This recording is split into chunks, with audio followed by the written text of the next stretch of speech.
Oke, kita langsung menuju ke Bang Slamet sebelum tadi menjawab soal bagaimana nanti kalau 2 putaran, kita mau mendalami dulu lagi. Kalau kita melihat landscape politik daerah per hari ini ya Bang Slamet ya, misalnya kita berkaca di Pilkada Jawa Tengah sebagai kandang banteng, calon yang diusung oleh PDI Perjuangan ini tidak unggul untuk sementara waktu. Sementara di wilayah Jakarta, calon yang diusung oleh PDI Perjuangan ini unggul. Apakah ini ada korelasinya? Ya, atau gimana? Saya kira kebetulan tokoh yang diusung oleh Kims itu juga tokoh naturalisasi, artinya dari Jawa Barat dibawa ke Jakarta. Nah, sama juga tokoh yang dibawa oleh PDIP ke Jawa Tengah juga naturalisasi, artinya Andika Perkasa kan dari Jakarta dibawa ke Jawa Tengah. Jadi tokoh yang dinaturalisasi tanpa petik itu hasilnya adalah kalah jauh daripada tokoh asal. Ya, Lutfi itu kan sudah dipersiapkan 4 tahun lebih menjadi Kapolda di Jawa Tengah dan dia lebih menguasai ketimbang Andika Perkasa. Begitu juga Pram atau bahkan Dul itu tingkat pengenalannya kan sampai 100% di Jakarta. Sementara Ridwan Kamil kan tidak begitu dikenal begitu. Oke, tapi kita tidak membahas spesifik soal Pilkada Jawa Tengah. Tapi apakah ada kesepakatan politik antar elit politik dengan adanya skema ini atau seperti apa? Bang Slamet melihatnya. Oh tentu tidak, ini kan pertarungan harga diri ya.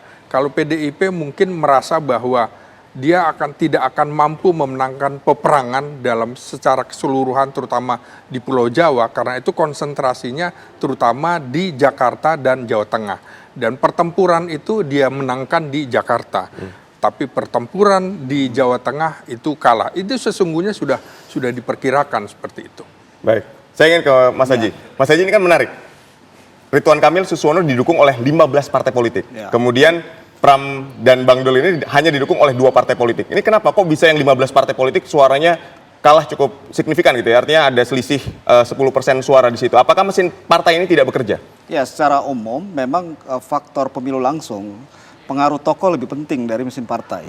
Jadi persepsi pemilih terhadap tokoh itu kemudian menjadi faktor paling utama dalam mempengaruhi kenaikan elektabilitas atau dukungan ya.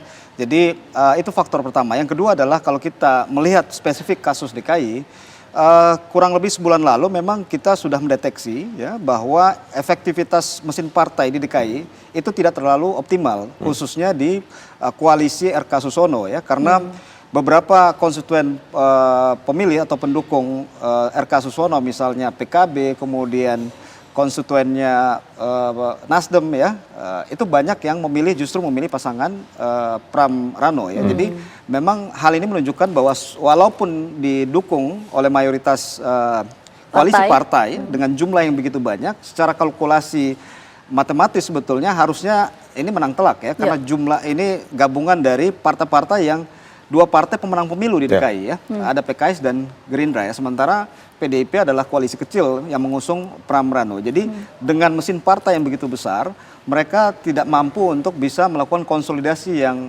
maksimal untuk bisa menggerakkan pemilih mereka untuk datang ke TPS ya, karena kita mendeteksi ada split sebulan yang lalu ya, tidak loyal atau tidak paralel antara pemilih partai dengan pemilih mereka di pilkada ya. Di sisi lain kita melihat bahwa memang ada keunggulan dari sisi Pram Rano dalam kegiatan kampanye dan itu terlihat dalam rekaman survei kita ya, bahwa selain persepsi personality, penetrasi kampanye Pram Rano dalam kurang lebih 2 bulan terakhir itu memang lebih masif sehingga menyebabkan ada kenaikan yang signifikan elektabilitas dari pasangan Pram Rano yang akhirnya bisa menyalip pemilihnya RK. Dan yang penting lagi saya pikir yang perlu kita lihat bahwa tingkat partisipasi DKI pada pemilu kali ini sangat rendah ya, hanya kurang lebih 53-54% dari quick count yang kita laksanakan, dan itu turun jauh dibanding pilkada sebelumnya ya. Pilkada sebelumnya ada 78% putaran pertama, 79% di putaran kedua. Jadi tingkat golput yang begitu tinggi kalau kita lihat memang tidak proporsional. Banyak pemilih RK Suswono yang tidak datang ke TPS. Itu soal tingkat partisipasi pemilih nanti ya Mas ya. Tapi kita yang fokus dulu ke mesin partai tadi. Mesin partai tadi yang begitu besar, bahkan kursinya cukup besar juga ya, ada Gerindra dan juga PKS sana. Kenapa tidak bekerja? Variabel apa sih sebetulnya yang mempengaruhi kenapa mesin partai politik yang begitu besar di Jakarta itu sampai tidak bergerak, itu apa? Ya, ini memang harus dijawab oleh koalisi RK Susono ya. Artinya bahwa memang kadang dalam koalisi partai yang besar atau gemuk ya, dalam pengalaman kita di berbagai pilkada itu memang tidak mudah untuk mengelola koalisi partai yang begitu besar. Pertama adalah bagaimana kemudian mereka bisa menyepakati siapa yang menjadi komando dalam operasi itu ya. Kita tahu PKS di Jakarta adalah pemenang pemilu, mereka punya pengalaman yang panjang terkait pilkada DKI. Sementara Gerindra adalah walaupun sebagai partai yang juga memperoleh suara yang cukup signifikan di DKI, tapi mungkin basis struktur atau timnya tidak sesolid PKS ya. Belum lagi partai lain, ada Demokrat dan lain-lain. Jadi memang ada pengalaman sangat sulit mengelola koalisi yang besar. Jadi ini bisa menjadi pelajaran untuk koalisi RK Susono ketika misalnya pilkada ini terjadi dalam 2 putaran. Salah satu PR besar yang harus diselesaikan oleh RK Susono adalah bagaimana kemudian merapikan ya, terutama adalah koalisi partai yang mendukung pasangan ini untuk misalnya menghadapi putaran kedua. Baik, saya ingin ke Bang Slamet. Bang Slamet, apakah ada pengaruh? Jadi ketika kita lihat bahwa pasangan Pramono Anung, Rano Karno ini begitu melejit, ini kan ada ketokohan tadi misalnya dengan ketokohan Dul, apakah itu ada pengaruhnya? Rano Karno sebagai Dul seolah-olah anak Betawi. Nah kemudian ada dukungan dari Anies Baswedan di akhir yang memberikan dukungan, jadi ada pergerakan anak abah ke sana. Apakah itu juga termasuk faktor yang membuat melejitnya Pramono Anung dan Rano Karno ini? Ya persis, paling tidak di KIMS di mana gerbongnya sangat banyak, itu bisa jadi artinya gerbong itu kemungkinan juga gerbong kosong.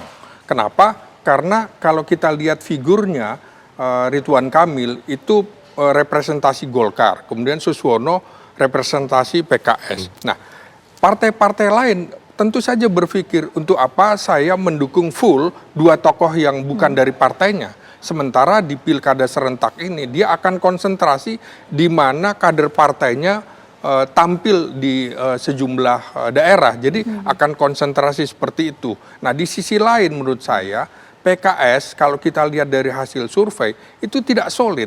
Hanya sekitar sepertiga yang konsentrasi mendukung kembali pasangan RK dan Suswono. Sementara 2/3-nya adalah barisan yang dulu mendukung Anies Baswedan, maka lebih mendukung ke sana, ke Pramono Rano Karno. Di sisi lain juga menurut saya ada yang PDIP 2/3-nya lebih solid mendukung Rano dan Pramono. Sepertiganya yang masih belum menyatakan pilihannya.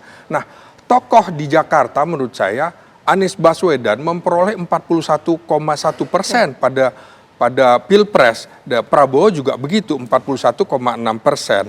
Nah, tapi Prabowo itu didukung oleh pemilih luar negeri, Anies tidak. Sehingga dukungan Anies yang 41,1 dan juga dukungan pemilih Ganjar waktu itu kalau digabungkan, ini sehingga lebih tinggi daripada dukungan pasangan Ridwan Kamil dan juga Suswono. Tentu faktor figur ini sangat mempengaruhi. Jakarta adalah daerah yang dianggap pemilihnya rasional dan terdidik. Rasional terdidik itu pertarungannya adalah antara Anies Baswedan dengan Prabowo Subianto.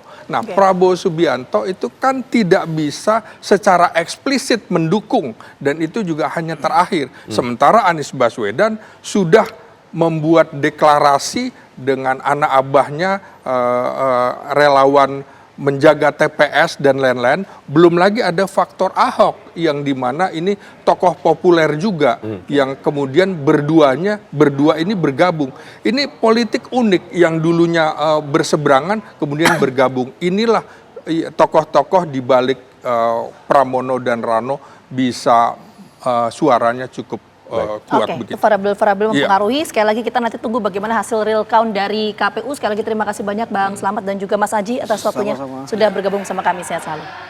Pemirsa, usai jeda kami akan hadir dengan informasi dari Pilkada Jawa Tengah dan Jawa Timur. Informasi yang akan kami hadirkan sesaat lagi.